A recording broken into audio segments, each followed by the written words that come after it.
제 이름은 박철수입니다. 올해 61살이 되었죠. 지금도 어릴 적 그 기억은 선명합니다. 아마 평생 잊지 못할 거예요. 저는 6살 때 부모에게 버려졌습니다. 정확히는 버려진 거겠죠. 그때는 몰랐어요. 왜 갑자기 낯선 곳에 혼자 남겨져야 하는지, 왜 엄마가 울면서 나를 놔두고 가는지, 그날을 잊을 수가 없어요. 1970년 가을이었어요. 낙엽이 떨어지는 쌀쌀한 날이었죠. 엄마가 제 손을 꼭 잡고 큰 철문 앞에 서 있었어요. 사랑의 집이라고 쓰여 있는 간판이 있었죠. 저는 그때까지도 엄마와 어디 놀러 가는 줄 알았어요. 철수야, 여기서 잠깐만 있어. 엄마가 금방 데리러 올게. 그게 어머니가 제게 한 마지막 말이었어요. 엄마는 그렇게 말하면서도 눈물을 흘리고 있었어요. 저는 그 눈물의 의미를 몰랐죠. 단지 엄마가 왜 우는지 궁금했을 뿐이었어요. 엄마가 떠나고 나서야 깨달았어요. 이곳이 고아원이라는 것을, 그리고 엄마가 다시 오지 않을 거라는 것을요. 처음 몇 날은 문 앞에서 기다렸어요. 엄마가 오실 거라고 믿었거든요. 하지만 며칠이 지나고 몇 주가 지나도 엄마는 오지 않았어요. 그때 희미하게나마 기억나는 게 있어요. 형이 있었어요. 저보다 2살 위인 박철민이라는 형이요. 하지만 형은 제가 고아원에 들어가기 전에 이미 어디론가 보내진 것 같았어요. 흐릿한 기억 속에 형의 얼굴이 남아 있어요. 저를 걱정스럽게 바라보던 그 눈빛을요. 고아원 생활은 말로 표현하기 어려워요. 배고픔이 일상이었어요. 한 끼를 먹어도 배가 고팠고 겨울에는 추위에 떨어야 했어요. 담요 하나를 두고 아이들끼리 싸우기도 했죠. 저도 그런 싸움에서 밀리지 않으려고 악착같이 버텼어요. 가장 힘든 건 외로움이었어요. 밤에 혼자 누워 있을 때면 다른 아이들이 엄마를 그리워하며 우는 소리를 들어야 했어요. 저도 처음에는 울었죠. 하지만 시간이 지나면서 울어봐야 소용없다는 걸 깨달았어요. 아무도 와주지 않으니까요. 그래서 저는 일찍 철들었어요. 아니, 철들 수밖에 없었어요. 살아남기 위해서는 강해져야 했거든요. 다른 아이들이 괴롭힐 때도 당하고만 있지 않았어요. 맞서 싸웠죠. 때로는 이기기도 하고 때로는 지기도 했지만 포기하지는 않았어요. 그 시절 저는 마음속으로 다짐했어요. 밤마다 천장을 바라보며 스스로에게 약속했죠. 언젠가 나는 내 가정을 만들겠다. 따뜻한 집, 사랑하는 가족을 만들겠다. 그리고 다시는 누구도 버려지지 않는 그런 집을 만들겠다. 이 다짐이 제가 버텨낼 수 있었던 유일한 희망이었어요. 어린 나이에 너무 무거운 결심이었을지도 모르지만 그 결심이 없었다면 저는 아마 포기했을 거예요. 고아원에서 만난 다른 아이들도 각자의 사연이 있었어요. 부모가 돌아가신 아이, 너무 가난해서 맡겨진 아이, 그리고 저처럼 버려진 아이들까지. 우리는 모두 상처받은 아이들이었지만 서로를 의지하며 살아갔어요. 원장님은 엄격하셨지만 나쁜 분은 아니었어요. 다만 너무 많은 아이들을 돌보시느라 개별적인 관심을 주기는 어려우셨죠. 그래도 가끔 저를 불러서 철수야, 너는 똘똘하구나. 열심히 공부해라. 라고 말씀해 주실 때가 있었어요. 그런 말 한마디가 저에게는 큰 위로가 되었어요. 고아원에서 보낸 12년, 길고도 짧은 시간이었어요. 그 시간 동안 저는 많은 걸 배웠어요. 혼자서도 살아갈 수 있는 방법을, 포기하지 않는 마음을, 그리고 무엇보다 가족이 얼마나 소중한지를요. 20살이 되던 해 드디어 고아원을 떠날 날이 왔어요. 작은 보따리 하나가 제 전 재산이었어요. 원장님께서 악수를 해주시며 말씀하셨어요. 철수야, 세상은 넓고 험하다. 하지만 너라면 잘해낼 거야. 가끔 보러 와라. 그렇게 저는 고아원 문을 나섰어요. 돌아보니 그 철문이 보였어요. 어릴 적 엄마와 헤어진 바로 그 철문이요. 그때 저는 다짐했어요. 이제 진짜 내 인생이 시작이다. 절대 포기하지 말자. 그렇게 제 인생의 첫 번째 챕터가 끝났어요. 고아원에서의 12년은 저에게 상처를 주기도 했지만 동시에 강함을 주기도 했어요. 그 강함이 있었기에 앞으로 마주할 수많은 어려움들을 헤쳐나갈 수 있었던 거죠. 고아원을 나온 20살의 박철수. 그게 바로 저였어요. 세상에 홀로 던져진 기분이었죠. 하지만 두려움보다는 희망이 더 컸어요. 드디어 제 인생을 직접 만들어갈 수 있다는 생각에 가슴이 뛰었어요. 첫 번째로 한 일이 일자리를 구하는 것이었어요. 하지만 현실은 만만치 않았어요. 고등학교만 겨우 졸업한 제게 주어진 선택지는 많지 않았거든요. 학력도 낮고 경험도 없고 연줄도 없는 20살 청년이 할 수 있는 일이라고는.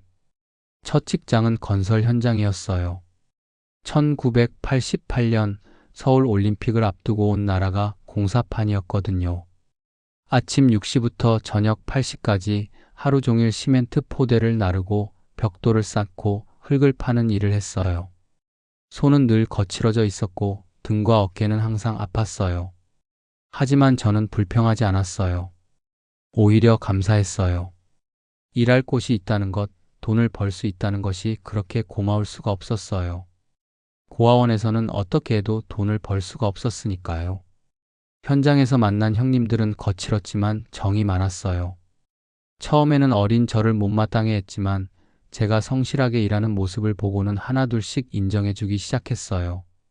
야, 철수야. 너 이 나이에 벌써 이렇게 악착같이 일하냐? 대단하다, 정말. 그런 말을 들을 때마다 뿌듯했어요. 인정받고 있다는 느낌이 들어서요. 하지만 건설 일은 계속할 수가 없었어요. 공사가 끝나면 다른 현장을 찾아다녀야 했거든요. 불안한 생활이었죠. 그래서 좀 더 안정적인 일을 찾기 시작했어요. 다음에 한 일이 식당 일이었어요. 작은 분식집에서 설거지부터 시작했죠. 처음에는 그릇만 닦았는데 시간이 지나면서 주방 일도 배우게 되었어요. 라면 끓이는 법, 김밥 만드는 법, 떡볶이 끓이는 법, 하나하나 배워갔어요. 사장님이 좋은 분이었어요. 고아원 출신이라는 걸 알고도 차별하지 않으셨어요. 오히려 더 챙겨주셨죠. 철수야, 힘들지? 우리 가게는 작지만 정직하게 장사하는 곳이야. 여기서 실력 쌓아서 나중에 내 가게도 내보렴. 그 말씀이 제게 큰 힘이 되었어요. 언젠가 제 가게를 낼 수 있을 거라는 희망을 품게 되었거든요. 25살 무렵에는 공장에서 일하기도 했어요. 컨베이어 벨트 앞에 서서 하루 종일 똑같은 작업을 반복하는 일이었죠.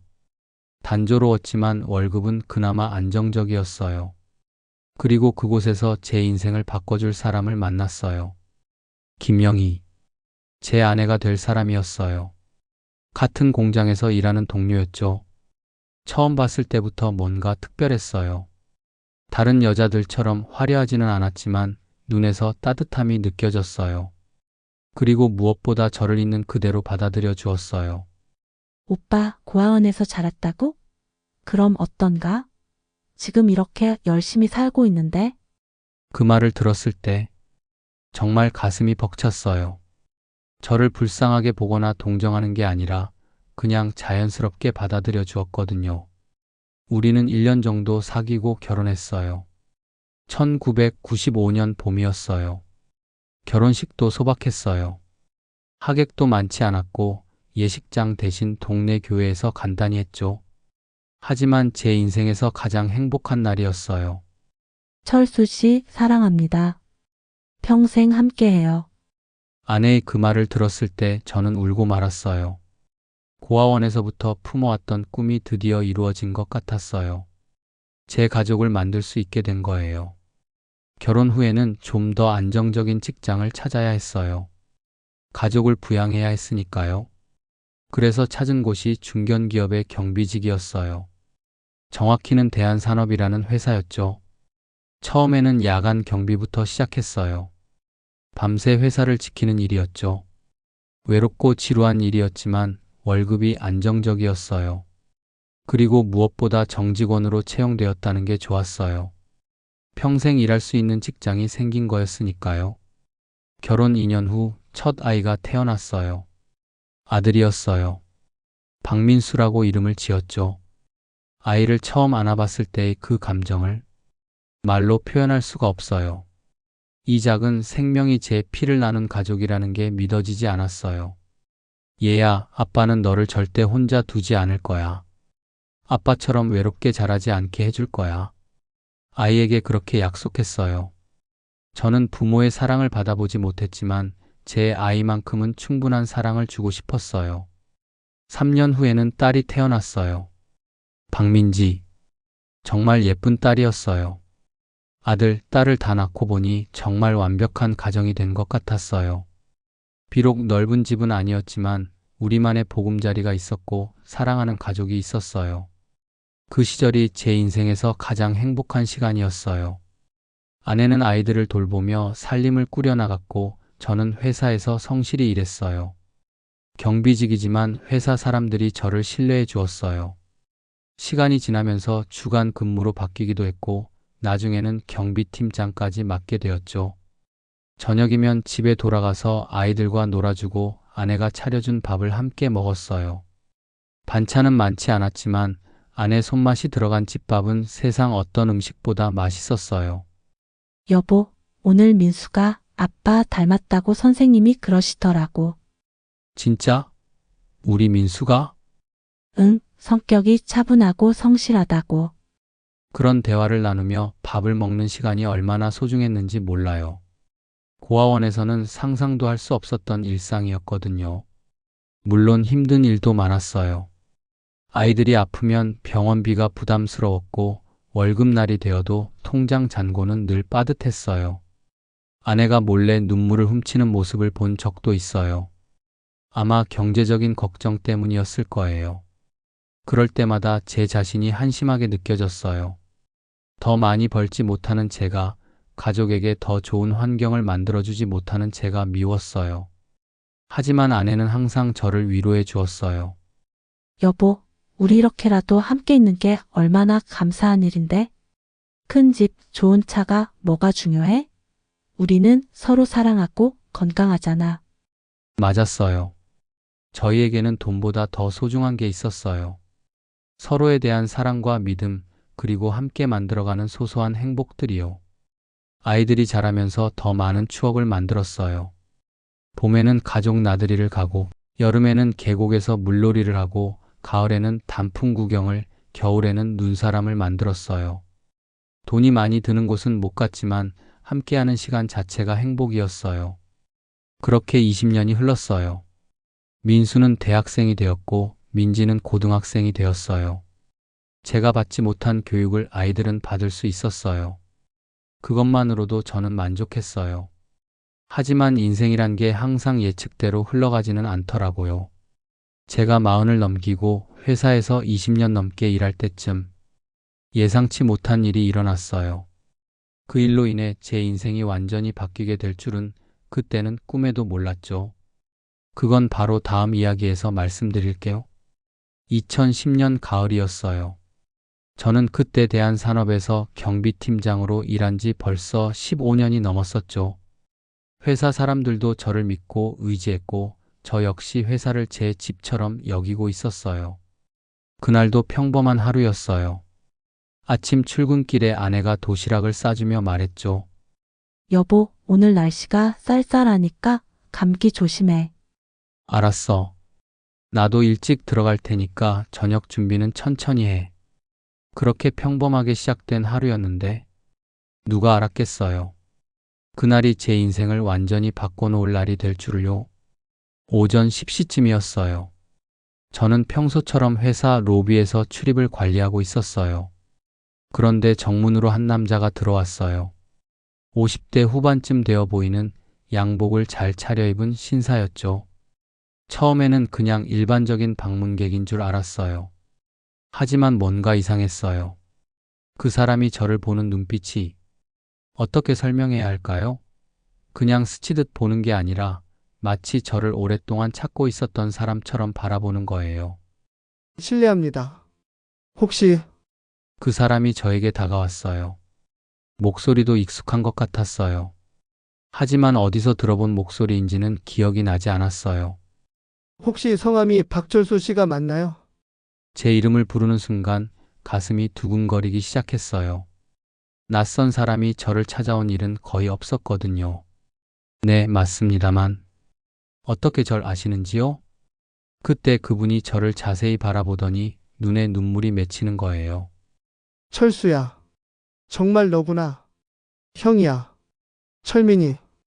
그 순간 정말 세상이 멈춘 것 같았어요. 철민이, 형.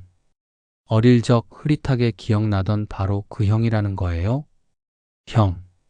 형이라고요? 저는 믿을 수가 없었어요.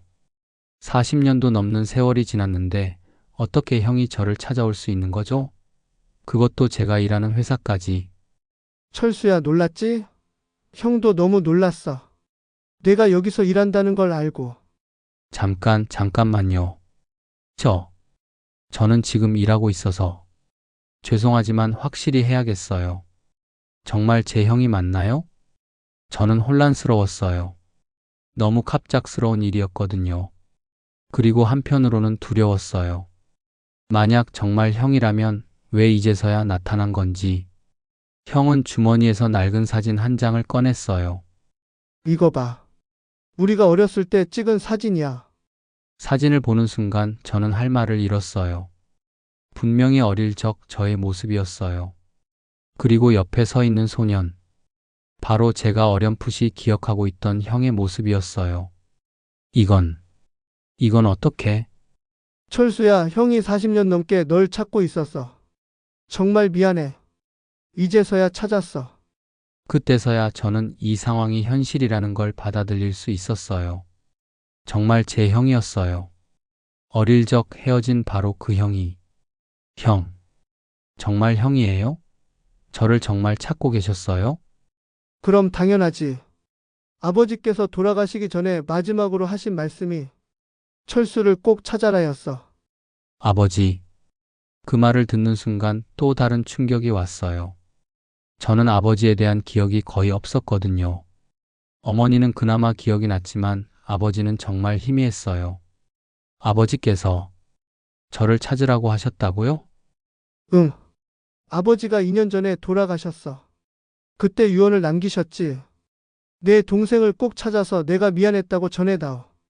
그리고 형의 말이 잠시 멈췄어요. 뭔가 더 말하려다가 주저하는 것 같았어요. 그리고 뭐라고 하셨어요? 그건 일단 여기서는 말하기 곤란하고. 철수야, 오늘 퇴근하고 시간 있니? 할 이야기가 너무 많아. 저는 잠시 망설였어요. 갑자기 나타난 형. 40년 만에 재회. 모든 게 너무 갑작스러웠어요. 하지만 한편으로는 궁금했어요. 그동안 형이 어떻게 살았는지, 왜 이제서야 저를 찾은 건지. 형은 그동안 어떻게 사셨어요? 그리고 어떻게 저를 찾으신 거예요? 형이 씁쓸하게 웃었어요. 그것도 긴 얘기야. 철수야, 나도 너처럼 쉽게 살지는 않았어. 하지만 운이 좀 따라줬달까. 지금은 사업을 하고 있어. 사업을요? 응. 그것도 나중에 자세히 얘기할게. 일단 오늘 저녁에 만날 수 있을까? 저는 고민했어요. 아내에게 미리 말하지 않고 늦게 들어갈 수는 없었거든요. 그런데 이런 중요한 일을 전화로 설명하기도 어려웠고, 형, 제가 지금 결혼해서 가정이 있어요. 아내한테 미리 말씀을 드려야. 그래? 결혼했구나. 그럼 아내분께도 인사드려야겠네. 철수야, 괜찮으면 집에서 만나자. 나도 가족들에게 인사하고 싶어. 집에 모시고 간다고요? 갑자기? 하지만 형이 진심 어린 표정을 보니까 거절하기가 어려웠어요. 알겠습니다. 그럼 오늘 저녁 7시쯤에 집으로 오세요. 주소를 알려드리고 나서 형은 회사를 떠났어요. 저는 그날 하루 종일 일에 집중할 수가 없었어요. 머릿속이 복잡했거든요. 퇴근길에 아내에게 전화했어요. 여보, 갑자기 놀랄 만한 일이 생겼어. 무슨 일이야? 목소리가 이상해. 네, 내 형이 나타났어. 뭐라고? 형이? 그 어릴 때 헤어진? 응. 회사로 찾아왔어. 오늘 저녁에 집에 오신다고 해. 아내도 당황했지만 다행히 이해해 주었어요. 알았어. 그럼 음식 준비를 좀 해야겠네. 아이들한테도 미리 말해둘게. 집에 도착하니까 아내가 분주히 저녁 준비를 하고 있었어요. 민수와 민지도 신기해했어요. 아빠, 정말 아빠 형이 오세요? 응. 너희들도 처음 보는 큰아버지시야.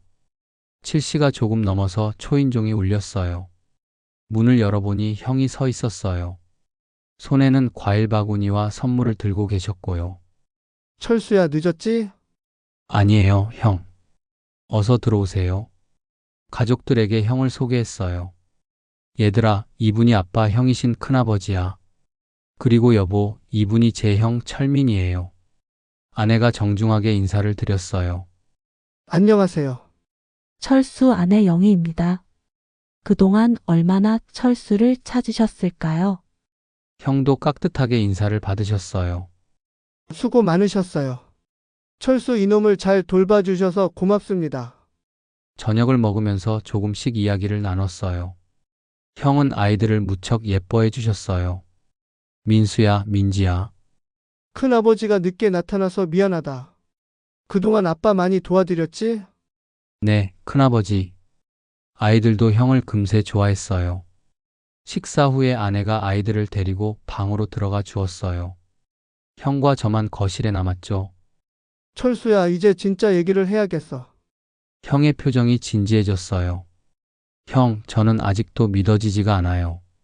정말 40년 넘게 저를 찾으셨다고요? 그럼.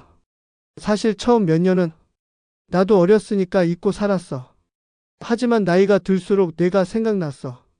특히 결혼하고 아이를 낳고 나서부터는 더욱. 형이 깊은 한숨을 쉬었어요.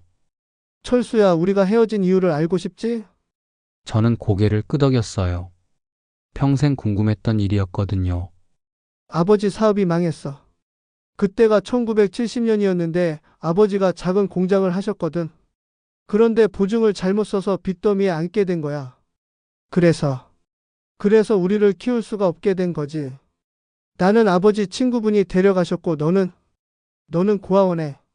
형의 목소리가 떨렸어요. 아버지가 그때 얼마나 고민하셨을까? 두 아들을 다 곁에 둘 수 없으니까. 나라도 친척에게 맡기고 너는 형도 힘들게 사셨겠어요. 아니야. 나는 그래도 운이 좋았어. 아버지 친구분이 정말 잘 키워주셨거든. 공부도 시켜주시고 대학도 보내주시고 나중에는 사업도 도와주셨어. 그런데 너는 고아원에서. 형이 죄송하다는 듯이 고개를 숙였어요. 형, 그건 형 잘못이 아니에요. 형도 어렸잖아요. 고마워 철수야. 하지만 나는 평생 미안했어. 동생을 찾지도 못하고. 형이 눈물을 흘렸어요. 저도 모르게 눈물이 났어요. 형, 이제 만났잖아요. 그걸로 됐어요. 철수야, 그런데 더 할 얘기가 있어. 아버지가 돌아가시기 전에 유언을 남기셨어. 어떤 유언을요? 아버지가 그동안 사업을 다시 일으키셨어. 내가 도와드리면서 꽤 큰 회사를 만들었거든. 저는 놀랐어요. 형이 사업을 한다고는 했지만 큰 회사라니. 그리고 아버지께서 재산을 나와 너 반반씩 나누라고 하셨어. 네? 뭐라고요? 철수야, 아버지가 평생 너에게 미안해 하셨어. 그래서 마지막에라도 내 몫을 챙겨주고 싶어 하셨던 거야. 저는 머리가 하얗게 변하는 것 같았어요. 재산? 유산? 저는 그런 걸 생각해 본 적도 없었어요. 형, 저는 그런 거 필요 없어요. 형이 다 가지세요. 저는 지금도 충분히 행복해요. 철수야, 하지만 이건 아버지 유언이야. 그리고 형이 잠시 망설이더니 말을 이었어요. 사실 내 아내가 좀 반대하고 있어. 그 말을 듣는 순간 저는 상황이 단순하지 않다는 걸 깨달았어요. 형수님이 반대를 하세요? 응. 40년 넘게 함께하지도 않았는데 왜 재산을 나누냐는 거지. 솔직히 이해 못할 바는 아니야. 하지만 나는 아버지 유언을 지키고 싶어. 그리고 무엇보다 너는 내 동생이야. 핏줄이고. 그날 밤 형이 돌아가신 후에 저는 잠을 이룰 수가 없었어요. 너무 많은 일이 한꺼번에 일어났거든요. 40년 만에 만난 형, 아버지의 유언, 그리고 유산 이야기까지. 아내에게 상황을 설명했지만 아내도 당황스러워했어요. 여보, 정말 믿어지지 않는다. 그런데 괜찮을까? 형수님이 반대하신다면서. 나도 걱정이야. 하지만 형이 그렇게 말씀하시는데. 그렇게 제 인생에 거대한 변화의 바람이 불기 시작했어요. 하지만 그때는 몰랐어요. 이 일이 얼마나 복잡하고 어려운 상황으로 발전할지를요. 형과의 첫 만남 이후 일주일이 지났어요. 그 일주일 동안 저는 정말 많은 생각을 했어요. 형의 말이 사실인지, 정말로 아버지가 그런 유언을 남기셨는지, 모든 게 꿈만 같았거든요. 형이 다시 연락을 주셨어요. 철수야, 시간 있으면 내 회사에 한번 와보지 않을래? 아버지 이야기도 더 해드리고 유언장도 보여드릴게. 저는 망설였어요. 회사를 구경 간다는 게 부담스럽기도 했고, 혹시 형수님과 마주칠까봐 걱정되기도 했거든요. 형, 괜찮을까요? 형수님이 반대하신다면서요. 걱정 마. 형수는 오늘 친정에 갔어. 그리고 철수야, 이건 우리 가족 일이야. 당당하게 해야 해. 토요일 오후 저는 형의 회사를 찾아갔어요. 주소를 듣고 갔는데 생각보다 훨씬 큰 회사였어요. 대성건설이라는 간판이 붙은 8층짜리 건물이었거든요. 로비에서 형을 기다리고 있는데 정장을 입은 직원들이 오가는 모습을 보니까 실감이 났어요. 정말 큰 회사구나. 철수야, 왔구나. 형이 나타났어요.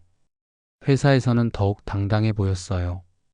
형, 정말 큰 회사네요. 그래? 고마워. 올라가자. 사장실에 올라가니까 더욱 놀랐어요. 넓은 사무실, 고급 가구들, 그리고 벽에 걸린 각종 상패들. 형, 정말 대단하세요. 아니야, 철수야. 이 모든 게 아버지 덕분이야. 아버지가 없었다면 나도 지금 여기 있을 수 없었어. 형이 책상 서랍에서 낡은 앨범을 꺼냈어요. 이거 봐. 아버지 사진이야. 사진을 보는 순간 기억이 조금씩 되살아났어요. 희미하지만 분명히 기억나는 얼굴이었어요. 따뜻한 눈빛, 다정한 미소. 아버지, 아버지시네요. 그래. 아버지가 평생 너를 그리워하셨어. 특히 나이 드시면서는 더욱. 형이 또 다른 사진을 보여주었어요. 병원 침대에 누워 계신 아버지의 모습이었어요. 이게 아버지 마지막 모습이야. 암으로 돌아가셨거든. 그런데 임종 직전까지도 내 이야기를 하셨어. 어떤 이야기를요? 철수를 찾아라. 내가 저지른 죄를 용서받고 싶다. 그리고 내 재산 절반을 철수에게 주어라. 형이 눈물을 글썽였어요. 아버지가 얼마나 후회하셨을까? 어린 아들을 고아원에 보낸 것을. 저도 눈물이 났어요. 아버지가 저를 잊지 않으셨다는 것이, 그리고 후회하셨다는 것이 가슴을 뭉클하게 했어요. 형, 유언장도 정말 있어요? 그럼. 변호사가 작성한 정식 유언장이야. 형이 금고에서 서류를 꺼냈어요. 정말로 유언장이었어요. 아버지의 육필로 쓰인 것도 있고 변호사가 공증한 것도 있었어요. 박철민, 박철수 두 아들에게 재산을 균등하게 분할한다. 정말로 제 이름이 적혀 있었어요. 그리고 재산 목록을 보니까 정말 어마어마한 금액이었어요. 형, 이게 다 진짜예요? 그럼. 아버지가 30년 넘게 사업하시면서 모으신 거야. 부동산만 해도 수십억, 회사 지분까지 합하면 형이 계산기를 두드렸어요. 대략 내 몫이 150억 정도 될 거야. 150억이요? 저는 그 숫자를 이해할 수가 없었어요. 월급쟁이인 제게 150억이라니. 평생 벌어도 벌 수 없는 돈이었어요. 철수야, 놀랐지? 나도 처음에는 믿어지지 않았어. 형, 그런데 이 모든 걸 저한테 주신다고요? 아버지 유언이니까. 하지만 형의 표정이 어두워졌어요. 하지만 뭐예요? 형수가 정말 강하게 반대하고 있어. 어제도 큰 싸움을 했어. 어떤 싸움이요? 내가 회사에 온다는 걸 알고는 정말 화를 내더라. 40년이나 떨어져 살던 사람한테 왜 재산을 주느냐? 우리 아이들 앞날은 생각 안 하느냐고. 저는 마음이 무거워졌어요. 형수님 입장에서는 당연한 반응일 수도 있겠다는 생각이 들었거든요. 형, 그럼 제가 포기하면 되지 않을까요? 저는 지금도 충분히. 안 돼. 철수야, 이건 아버지 유언이야. 그리고 너도 아버지 아들이야. 형이 강하게 말했어요. 하지만 형수님이 그렇게 반대하시는데, 철수야, 솔직히 말할게. 형수가 반대하는 이유가 돈 때문만은 아니야. 그럼 뭐 때문이에요? 형수는 내가 나타나서 우리 가정을 흔들까봐 걱정하는 거야. 지금까지 우리만의 가족이었는데 갑자기 시동생이 나타났잖아. 저는 그 말을 듣고 더욱 미안해졌어요. 저 때문에 형의 가정에 갈등이 생기고 있다니. 형, 정말 미안해요. 제가 나타나서. 미안할 게 뭐 있어? 너는 잘못한 게 없어. 이건 어쩔 수 없는 일이야. 그때 갑자기 사장실 문이 열렸어요. 50대 여성이 화난 표정으로 들어왔어요. 분명 형수님이었어요. 여보, 친정 간다고 해놓고 왜 여기 있어요? 형수님이 저를 보더니 더욱 차갑게 말했어요. 아, 이분이 그 유명한 시동생이시군요. 안녕하세요, 형수님. 저는 인사는 됐고요. 바로 말씀드릴게요. 형수님의 목소리가 냉랭했어요. 150억이요? 정말 웃기는 일이네요. 40년 넘게 어디 있었는지도 모르던 사람이 갑자기 나타나서 자기야, 그만해. 형이 말렸지만 형수님은 계속했어요. 우리가 얼마나 고생해서 여기까지 왔는데 갑자기 나타나서 절반을 가져간다고요? 저는 정말 곤란했어요. 어떻게 대답해야 할지. 형수님, 저도 원하지 않았어요. 형이 찾아오셔서. 그럼 포기하세요. 간단한 일 아니에요. 그때 형이 일어섰어요. 자기야, 그만해. 이건 아버지 유언이야. 아버지. 돌아가신 분 말씀만 하면서 살아있는 가족은 생각 안 해요? 자기야, 싫어요. 저는 절대 인정 못 해요. 형수님이 소리를 지르며 나가버렸어요. 사장실이 순간 조용해졌어요. 철수야. 미안해. 형수가 너무. 형, 괜찮아요. 이해해요. 하지만 마음은 편하지 않았어요. 제 때문에 형의 가정이 흔들리고 있다는 게 너무 미안했어요. 형, 진짜 제가 포기하면. 안 돼. 철수야, 이건 내 권리야. 그리고 형이 저를 똑바로 바라봤어요. 나는 형으로서 아들로서 아버지 유언을 지키고 싶어. 그게 내 의무라고 생각해. 그날 집에 돌아와서 아내에게 모든 상황을 말했어요. 150억이라고? 여보, 정말이야? 응. 하지만 형수님이 완전히 반대하고 계셔. 그럴 만도 하지. 갑자기 나타난 시동생한테 그런 큰 돈을. 아내도 걱정스러워했어요. 여보, 어떻게 할 거야? 모르겠어. 정말 모르겠어. 그날 밤 저는 잠을 이룰 수가 없었어요. 머릿속이 너무 복잡했거든요. 150억이라는 돈. 평생 상상해 본 적도 없는 큰 돈이었어요. 그 돈이 있다면 아이들 교육비 걱정도 없고 집도 넓은 곳으로 옮길 수 있고 노후 걱정도 없어질 터였어요. 하지만 그 때문에 형의 가정이 흔들린다면 그것까지 감수하면서 받아야 하는 돈인가 하는 생각도 들었어요. 그리고 또 한 가지 궁금한 게 있었어요. 정말로 아버지가 그런 유언을 남기신 걸까? 아니면 형이 저를 위해서? 아니에요. 유언장을 직접 받잖아요. 공중도 받은 정식 유언장이었어요. 그럼 아버지가 정말로 저를 그리워하셨던 걸까? 40년 넘게. 그 생각을 하니까 눈물이 났어요. 제가 고아원에서 외롭게 지낼 때 아버지도 저를 그리워하고 계셨다니. 하지만 동시에 원망스럽기도 했어요.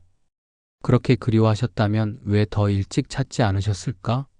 왜 돌아가시고 나서야 이런 일이? 그런 복잡한 감정들 속에서 저는 한 가지 확실한 걸 깨달았어요.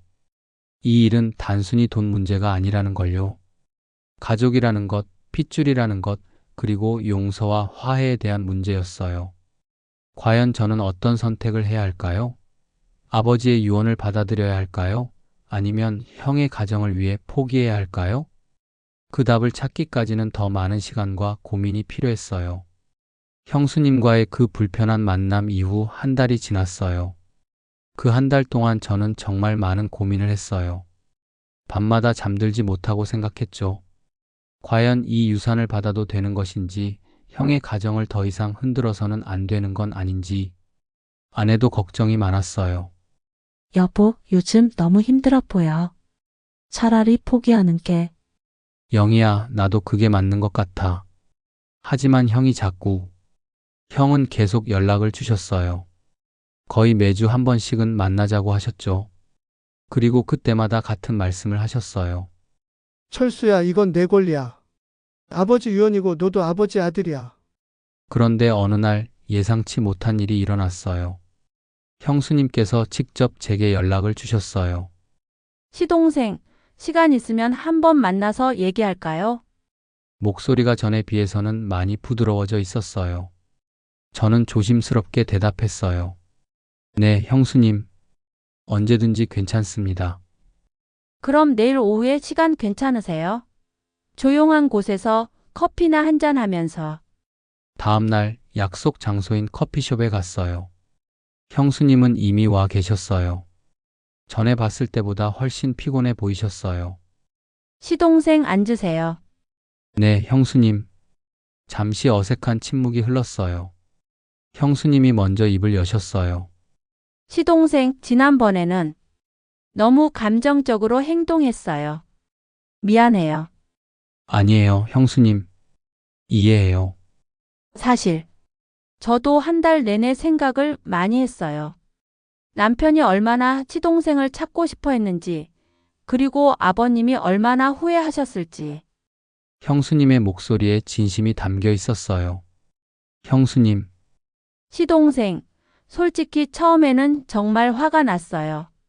갑자기 나타나서 우리 가정을 흔든다고 생각했거든요.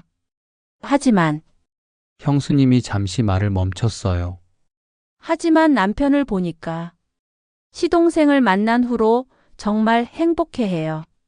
40년 넘게 짊어지고 있던 짐을 내려놓은 것 같다고 할까요? 그리고 제가 너무 이기적이었던 것 같아요. 남편에게 시동생은 혈육이잖아요. 세상에서 유일한 동생이고. 저는 형수님의 변화에 놀랐어요. 한 달 전에 그 차가운 모습과는 완전히 달랐거든요. 형수님, 저도 죄송해요. 갑자기 나타나서. 아니에요. 시동생은 잘못한 게 없어요. 오히려 저희가 더 일찍 찾았어야 했는데. 시동생, 그런데 한 가지만 부탁드릴게요. 네, 말씀하세요. 유산을 받으시되 너무 급하게 하지는 마세요. 저희 아이들도 있고 절차적인 것들도 복잡하고. 당연히 그래야죠. 형수님이 편하실 때까지 기다릴게요. 형수님이 안도하는 표정을 지었어요. 고마워요, 시동생. 그리고 이제부터는 정말 가족처럼 지내요. 아버님도 그걸 원하셨을 거예요. 그날 저녁 형한테서 전화가 왔어요. 철수야, 형수한테서 들었어. 고마워. 형수님이 마음을 바꾸신 거예요? 응. 사실 나도 깜짝 놀랐어. 어젯밤에 갑자기 말하더라고. 당신 동생 만나서 얘기해 보고 싶다고. 다행이에요, 정말. 철수야, 그런데 형수 말이 맞아. 너무 급하게 할 필요는 없어. 차근차근 해보자. 그로부터 6개월이 지났어요. 그동안 저희 가족과 형의 가족은 정말 가까워졌어요. 명절에는 함께 보내고 아이들끼리도 사촌지간이 되어 잘 지냈어요. 형수님도 완전히 달라지셨어요. 저를 정말 시동생처럼 대해주셨고 아내와도 자매처럼 친하게 지내셨어요. 시동생, 이제 정말 가족 같아요. 처음에 왜 그렇게 반대했나 싶어요.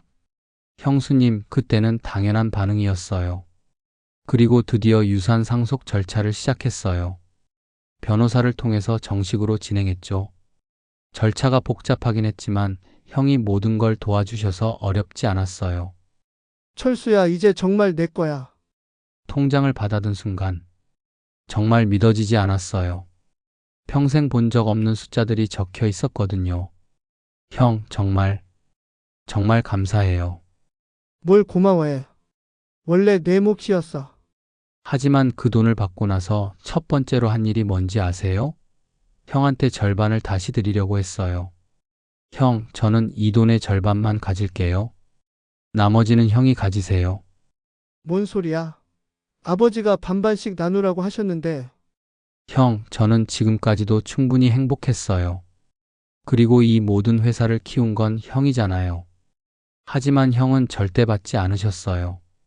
철수야, 이건 아버지 뜻이야. 그리고 너도 이제 이 돈으로 새로운 인생을 시작해야 해. 그래서 결국 아버지 유언대로 받게 되었어요. 150억이라는 거대한 돈을.